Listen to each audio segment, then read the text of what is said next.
Olá, boa noite. Seja bem-vindo ao Jornal da Record. A Anvisa libera novas empresas para a fabricação de oxigênio medicinal. Capitais brasileiras retomam atividades e reabrem locais públicos neste fim de semana. E os jogos de agora à noite do São Paulo e do Palmeiras pelo Campeonato Paulista. O Jornal da Record está no ar. Oferecimento Bradesco. Novas respostas da Bia contra o assédio.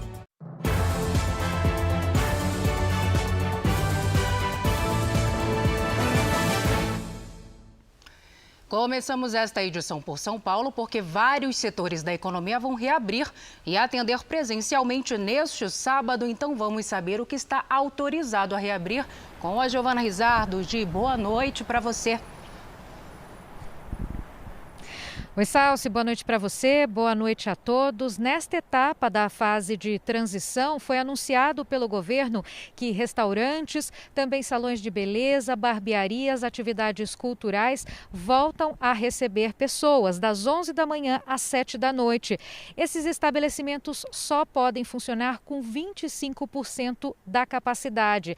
As academias podem funcionar 8 horas por dia, entre 6 da manhã e 7 horas da noite. Também reabrem neste sábado os parques municipais e estaduais. Mas mesmo com essa reabertura, o toque de restrição continua mantido das 8 da noite até às 5 horas da manhã. E durante esses 2 meses, depois de 2 meses, aliás, os índices da pandemia aqui no estado tiveram queda ao mesmo tempo. O de mortes, de internações e o de novos casos da Covid-19. O governo diz que tem feito reuniões para avaliar os critérios para as próximas fases. Essa atualização, Salsi, está marcada para sexta-feira que vem. Salsi. O objetivo é este, né, Gi? Obrigada pelas informações. E olha, o Rio de Janeiro também terá um relaxamento nas medidas restritivas a partir deste sábado. O repórter Marcos Marinho tem as informações direto da capital fluminense. Marcos, boa noite para você. Boa noite, Salsi. Essas medidas foram anunciadas em um decreto publicado pela Prefeitura agora à noite. Todas as atividades podem voltar a funcionar até às 10 da noite, incluindo aí museus, cinemas, teatros, parques de diversões, só que tem mudanças com relação à presença do público. Em locais abertos, a permanência permitida será de 60%. Em ambientes fechados, apenas 40% do público poderá participar dessas atividades. Festas e eventos continuam proibidos. As praias estão liberadas, mas somente nos dias úteis. E outra atividade que continua proibida aqui na capital, Salsi, a permanência de pessoas em vias públicas entre 11 da noite e 5 da manhã. Medidas necessárias nesse momento, né, Marcos? E a gente continua com você nesse bate-papo aí no Rio de Janeiro, porque a Secretaria Estadual de Saúde anunciou que a região metropolitana mudou de bandeira roxa para bandeira vermelha. Agora explica para a gente, por favor, Marcos, o que isso significa na prática. Olha, isso significa mudança no risco de contágio, Salsi. Significa que a cidade do Rio e a região da Baixada Fluminense caíram do risco muito alto e agora estão no risco alto de contágio para o coronavírus. É a primeira vez desde março deste ano que as 9 regiões de saúde do estado não apresentam a bandeira roxa. Nesta sexta-feira, houve um aumento de casos, aumento de mortes registradas aqui no Rio de Janeiro e redução de internações por síndrome respiratória grave. A taxa de ocupação ficou assim: 66% dos leitos de enfermaria estão ocupados, 87% dos leitos de UTI ocupados no estado do Rio.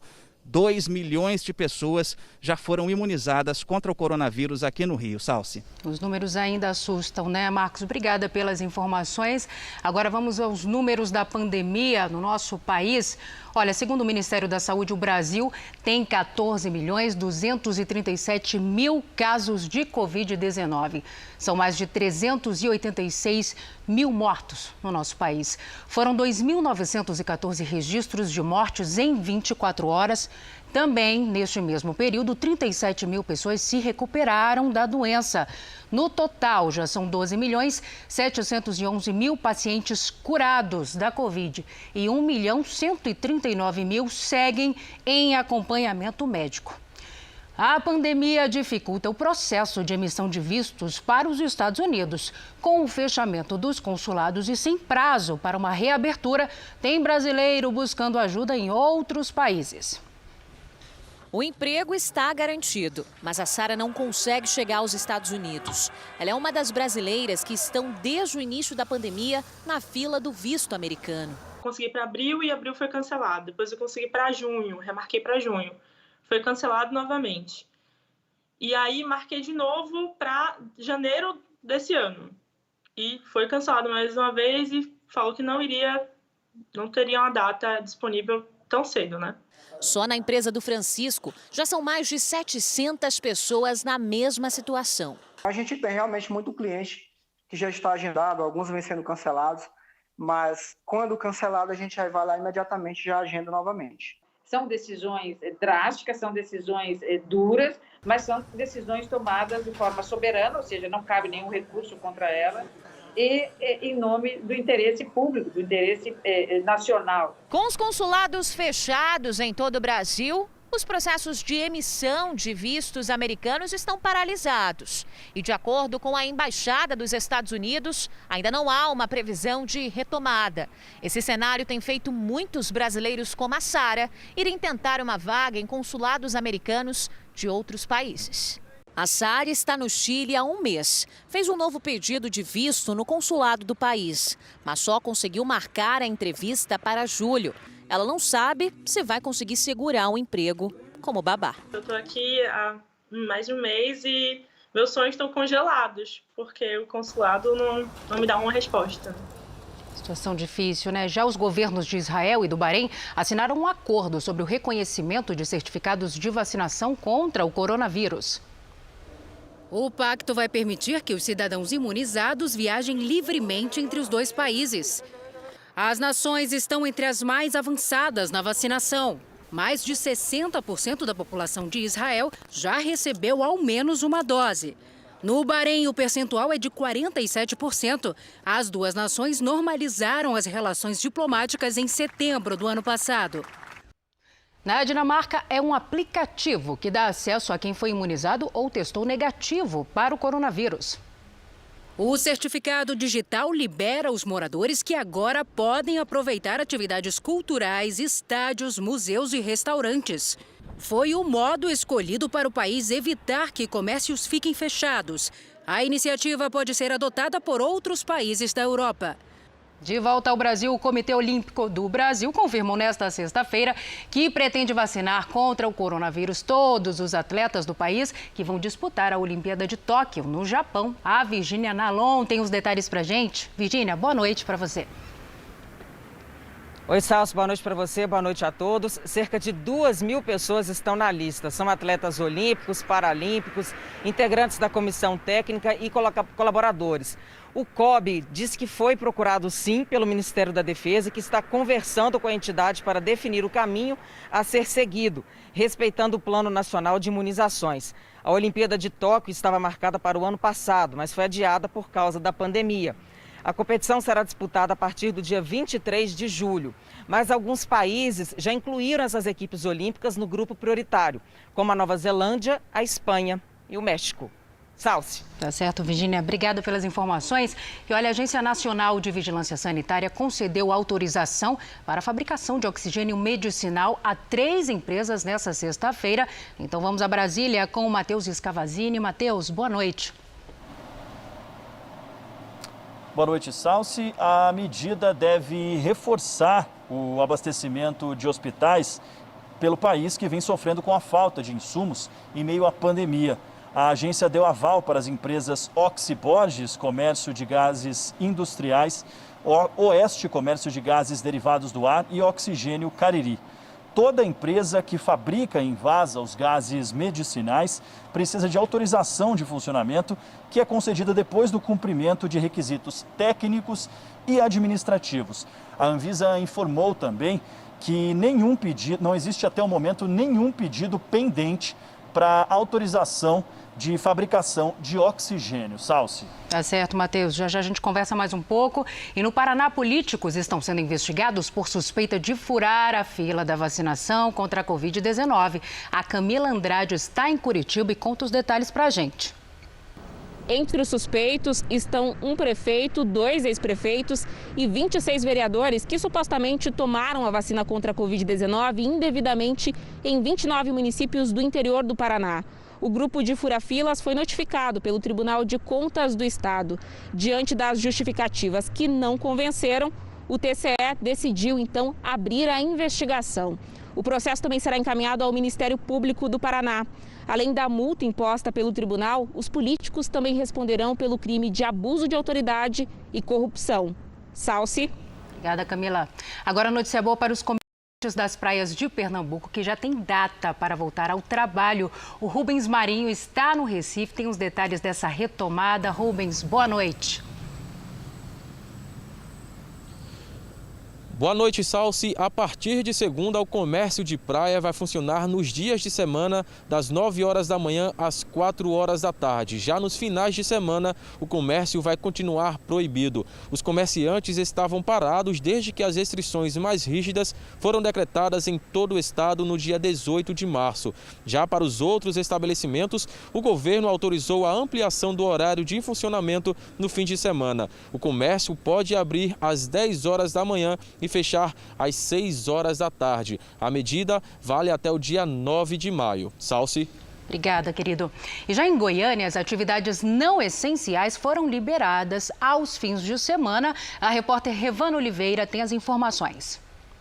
Um decreto da Prefeitura reduziu as medidas de restrição. Com isso, o comércio não essencial vai poder abrir neste sábado e domingo. Bares e restaurantes também estão autorizados a funcionar, inclusive com apresentações ao vivo com até 2 músicos. Segundo a Prefeitura, a mudança foi possível graças à redução nas taxas de ocupação dos leitos de UTI e também no índice de transmissão do vírus. Feiras também podem voltar a funcionar neste fim de semana. Salsi. Obrigada, Revana. Então vamos agora ao mercado financeiro, porque a semana chegou ao fim, marcada pela sanção do orçamento deste ano e com um clima favorável no exterior. Ainda assim, o dólar fechou em alta de 0,78%, cotado a R$ 5,50, mas na semana acumulou queda de 1,54%. Já o índice da Bolsa de Valores de São Paulo foi impulsionado pela economia americana e terminou o dia com um avanço aí de 0,97%, ultrapassando os 120 mil pontos. O dia positivo não impediu o Ibovespa de terminar a semana com perda de 0,48%. O ministro Gilmar Mendes suspendeu todos os processos em fase de recursos sobre os valores bloqueados nos planos Collor 1 e 2. Então voltamos com o Matheus Scavazini. Matheus? Salsi, a decisão do ministro não atinge as ações que já estão em fase de execução, liquidação, cumprimento de sentença ou em fase instrutória. O entendimento de Gilmar Mendes é que já existe uma decisão de 2010 do ministro Dias Toffoli, que adotou a mesma medida nos planos Bresser e Verão e também para valores não bloqueados do plano Collor 1. Essa diferença estaria causando insegurança e controvérsias na decisão dos tribunais e, por isso, a necessidade de harmonizar as decisões do Supremo. Gilmar destacou que existem na Suprema Corte outras 3 ações sobre o tema, uma de relatoria de Ricardo Lewandowski e outras 2 da ministra Carmen Lúcia. Salsi. Tá certo, Matheus. Obrigada. E olha, a educação brasileira pode retroceder até 4 anos por causa do coronavírus. Segundo uma pesquisa da Fundação Lehman, em parceria com a Fundação Getúlio Vargas, isso se deve ao longo período de aulas pelo método remoto. A live JR desta sexta-feira abordou esse e outros efeitos da pandemia no ensino. Veja. A pandemia afetou de formas diferentes os nossos estudantes. Então, as crianças muito pequenas que iam à educação infantil, elas têm menos autonomia para usar tecnologia e as crianças em fase de alfabetização, por exemplo, a situação é muito difícil, assim. Então, crianças com 6, 7, 8 anos que estavam se alfabetizando tiveram uma ruptura nesse processo. E os estudantes mais velhos, né, principalmente no Fundamental 2, aí com 14 anos, e os estudantes de ensino médio, muitas vezes precisam trabalhar, né, para auxiliar as suas famílias que também vêm passando dificuldades financeiras, muito desemprego, enfim. Sabemos como isso está afetando as famílias, especialmente as mais pobres. Então, o Unicef fez uma pesquisa também bem recentemente e já constatou que mais de 620 mil alunos, 620 mil estudantes já abandonaram a escola ano passado. A gente não sabe quantos deles vão voltar. 6 milhões dos nossos estudantes estão numa situação que a gente chama de distorção idade-série, que é com a idade, não está na série em que ele deveria estar com aquela idade. E só o ano passado, mais de 5 milhões de crianças no país inteiro, especialmente as mais pobres e em situação mais vulnerável, não tiveram acesso à atividade escolar. Renato, para você complementar a mesma pergunta, qual o tamanho do prejuízo? Nós vamos pesquisar que tipo de ensino remoto a maioria dos alunos teve no ano passado. E, infelizmente, cerca de 55% teve um ensino remoto considerado precário. Ou seja, atividades remotas ainda muito elementares, textos, o encaminhamento de algum material em casa do aluno. Muitos professores foram até na casa dos alunos para entregar o material, os pais iam, de vez em quando, um programa de rádio, mas não é aquela ideia que todo mundo, muitas vezes, quando falamos em ensino remoto, imagina. O aluno na internet, com uma plataforma, com a janelinha, vendo o professor. Isso parece que é em torno de 25% a 30% dos alunos que tiveram esse tipo de ensino remoto. E ainda por cima temos um dado alarmante que em torno de 15% não tiveram nenhuma atividade. São alunos que ou se evadiram da escola ou nós tivemos municípios que não ofereceram. A gente vai ter aí um gap, né, com relação a profissionais capacitados no mercado de trabalho no futuro, não? Nós não estávamos preparados para a implantação de um ensino não presencial. E nessa improvisação, nós perdemos muitos alunos e perdemos, como o Celso falou, alunos que aí no ensino médio, no Fundamental 2, e que vai gerar um grande gap para nós com relação à universidade no futuro e mesmo no trabalho, nas profissões em geral. Pode-se dizer que o prejuízo para o aluno do ensino público foi muito maior dentro dessa questão da pandemia, que o prejuízo trouxe para a educação como um todo? O que a gente pode dizer com toda certeza é que as crianças mais pobres, as crianças negras, as crianças em situação de vulnerabilidade são muito mais fortemente afetadas pela pandemia do que as crianças ricas e que têm melhores condições de modo geral. Isso a gente pode dizer com tranquilidade. Assim como a pandemia afetou os mais pobres de modo geral também. O mesmo cenário a gente vê na área de educação, no campo da educação. O Supremo autorizou o acesso do senador Renan Calheiros às mensagens gravadas, às mensagens vazadas de celulares de procuradores da Lava Jato. Voltamos agora a conversar com Matheus Scavazini. Matheus. Salsi, a determinação foi do ministro Ricardo Lewandowski e dá acesso às mensagens relacionadas à Operação Spoofing. O processo está em segredo de justiça. A liberação só vale para mensagens em que Renan é citado pelos procuradores e pelo ex-ministro Sérgio Moro.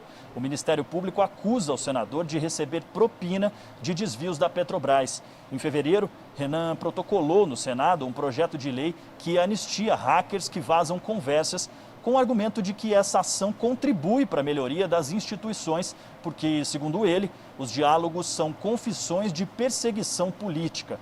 O ex-governador do Rio, Sérgio Cabral, e o ex-presidente da Câmara, Eduardo Cunha, também solicitaram acesso ao conteúdo das mensagens, mas tiveram os pedidos rejeitados pelo ministro Ricardo Lewandowski. Salsi. Obrigada, Matheus. Boa noite para você.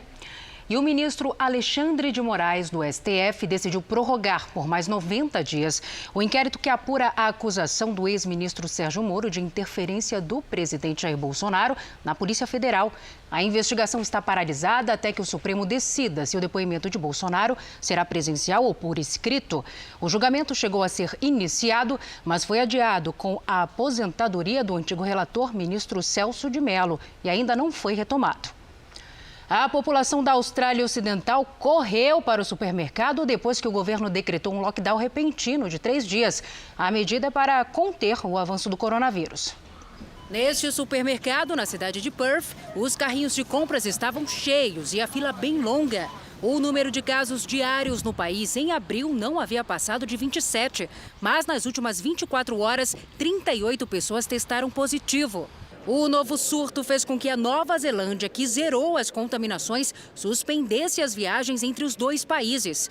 Até então, os passageiros não precisavam nem cumprir uma quarentena. E na Itália, a queda do número de casos de Covid-19 fez o governo afrouxar as restrições. A partir de segunda-feira, apenas a Sardenha, uma das 20 regiões italianas, vai continuar com o bloqueio total. Na última semana, o país viu o número de casos e de mortes cair. 19% da população da Itália já receberam pelo menos uma dose da vacina contra a Covid-19. A meta do governo é imunizar 500 mil pessoas por dia até o fim de abril. O avanço na vacinação fez com que os estados americanos recusassem a entrega de mais doses de vacinas contra o coronavírus. Vamos saber mais detalhes com a correspondente Evelyn Bastos. Isso se deve à baixa procura pelos imunizantes nos postos de saúde. Mais da metade dos municípios do Kansas rejeitaram a chegada de mais vacinas do governo federal. Já no estado do Mississippi, autoridades pediram para que enviassem frascos menores, para que as vacinas não fossem desperdiçadas. O outro motivo é a falta de cultura de vacinação em áreas rurais, que impedem o avanço da imunização. Os Estados Unidos utilizam imunizantes da Pfizer, Moderna e nesta sexta-feira o da Janssen voltou a ser recomendado por especialistas. A vacinação sofreu uma pausa depois do registro de reações adversas em pessoas imunizadas. Seguimos nos destaques internacionais porque o governo do Japão anunciou o terceiro estado de emergência para a capital Tóquio e outras 3 regiões. A medida começa a valer neste domingo. Vamos ao vivo com a correspondente Silvia Kikuchi. Silvia, boa tarde para você por aí. O que vai mudar agora com essa medida, Silvia? Olá, Salsi. Dessa vez, grande parte do comércio deve fechar as portas. O estado de emergência anterior exigia apenas a redução de horários de funcionamento. Agora inclui cinemas, academias, lojas de departamentos e karaokês. Os eventos esportivos, culturais ou de lazer devem ser realizados virtualmente. O estado de emergência está previsto para até o dia 11 de maio. Empresas e escolas vão ficar fechadas na maior parte desse período por causa do feriado prolongado de Golden Week, que é a junção de 4 feriados nacionais. O governo ainda pediu para que as pessoas não lotem os supermercados para fazer estoques desnecessários. Salsi? Certo, Silvia. Muito obrigada. Um novo estudo da Universidade de Oxford revelou que grávidas com Covid-19 têm maior risco de complicações, como parto prematuro, necessidades de cuidados intensivos e até de morte. Mais de 2.000 mulheres em 18 países participaram da pesquisa. Segundo os cientistas, a chance de complicações entre as grávidas infectadas aumentou em 50% na comparação com as não contaminadas. E para os recém-nascidos, o risco é 3 vezes maior. A França vai se tornar o primeiro país a doar vacinas. O anúncio foi feito nesta sexta-feira pelo presidente Emmanuel Macron, durante um evento da Organização Mundial da Saúde. A Mauritânia, que fica no noroeste da África, vai receber cerca de 100 mil doses da vacina da AstraZeneca. A França ainda deve doar outras 500 mil doses para o programa COVAX, que distribui vacinas para países com dificuldades para garantir os imunizantes. Excelente iniciativa, né? Agora a gente volta com a Evelyn Bastos, porque algumas universidades americanas exigem que os alunos sejam vacinados contra a Covid-19 para que possam voltar às aulas presenciais. A vacinação dos estudantes já se tornou obrigatória em mais de 30 universidades aqui do país. A medida é para que a volta às aulas aconteça com segurança. O início do ano letivo nos Estados Unidos costuma ser entre agosto e setembro. Além dos alunos, os funcionários das instituições também terão que ser vacinados. O país já começou a vacinar pessoas acima dos 16 anos, mas a obrigatoriedade tem gerado controvérsias. O governador aqui da Flórida, por exemplo, emitiu uma ordem executiva proibindo as empresas de pedir prova de vacinação contra a Covid-19. E olha, na Indonésia, as equipes de resgate correm contra o tempo para encontrar o submarino que desapareceu com 53 pessoas a bordo. Nós voltamos a conversar agora com a Silvia Kikuchi. Silvia, quais são as últimas informações? Olha, Salsi, infelizmente as chances vêm diminuindo. De acordo com a Marinha, o submarino tinha oxigênio para 72 horas, o suficiente para durar até esta manhã de sábado. As equipes de resgate detectaram manchas de óleo em uma área onde a embarcação desapareceu. Houve danos no tanque de combustível, segundo essas manchas, e algumas peças que também podem pertencer ao submarino foram encontradas no mar. O último contato feito pela tripulação foi na quarta-feira, quando pediu permissão para mergulhar durante exercícios militares perto de Bali. Mais de 20 navios, incluindo da Indonésia, Singapura, Malásia, Estados Unidos e Austrália, participam das buscas. Salsi. Obrigada, Silvia. Que desespero, hein? E a União Europeia terá vacinas suficientes para imunizar 70% dos adultos até o final de julho. O anúncio foi feito pela presidente da Comissão Europeia durante visita a uma fábrica da farmacêutica Pfizer. Ursula von der Leyen ainda afirmou que 123 milhões de doses de vacinas já foram aplicadas em todos os países do bloco europeu. E agora futebol, no Campeonato Paulista, o Novo Horizontino venceu o Santos há pouco por 1-0. São Paulo e Palmeiras também entraram em campo nesta noite e venceram. Veja os gols. No estádio do Morumbi, o equatoriano João Rojas roubou a bola e correu em direção ao gol para fazer 1-0 São Paulo contra o Santo André. No segundo tempo, Daniel Alves encontrou Vitor Bueno, que tocou na saída do goleiro para fechar o placar. São Paulo 2, Santo André 0. Em Campinas, a zaga do Palmeiras afastou a bola. Andrigo pegou o rebote, cortou a marcação e chutou cruzado, sem chance para o goleiro. 1-0 Guarani. Ainda no primeiro tempo, Gabriel Menino cruzou, Gustavo Scarpa tentou cabecear, mas a bola bateu em Matheus Ludic e acabou entrando. 1-1. No segundo tempo, Zé Rafael cruzou na área e o William completou para o gol. Final, Guarani 1, Palmeiras 2. Seguimos com o esporte, porque a Confederação Sul-Americana de Futebol confirmou nesta sexta-feira os jogos das próximas 2 rodadas das eliminatórias da Copa do Mundo do Catar, no ano que vem. No dia 4 de junho, a seleção brasileira vai enfrentar o Equador no estádio Beira-Rio, em Porto Alegre. 4 dias depois, o Brasil joga contra o Paraguai em Assunção. E aí, na sequência do calendário, o Brasil segue para a Colômbia, onde vai enfrentar a Venezuela na estreia da Copa América, em 14 de junho. Agora a gente fala de um belo fenômeno natural conhecido como aurora boreal, que foi registrado no estado americano do Alasca. Veja. As imagens foram gravadas com um celular e mostram lindas cores no céu sobre a cidade de Fairbanks. Nesta época do ano, esse espetáculo de cores costuma acontecer na região 3 ou 4 noites por semana. A aurora boreal pode ser vista acima das regiões mais ao norte e ao sul da Terra. E acontece quando uma chuva de partículas emitidas pelo Sol entra em contato com o campo magnético do planeta. Que coisa linda, hein? Essa edição do Jornal da Record termina aqui. Outras informações no Fala Brasil, edição de sábado às 7h30 da manhã. Fique agora com as imagens que marcaram esta semana. Uma ótima noite, excelente fim de semana. Cuide-se. Tchau.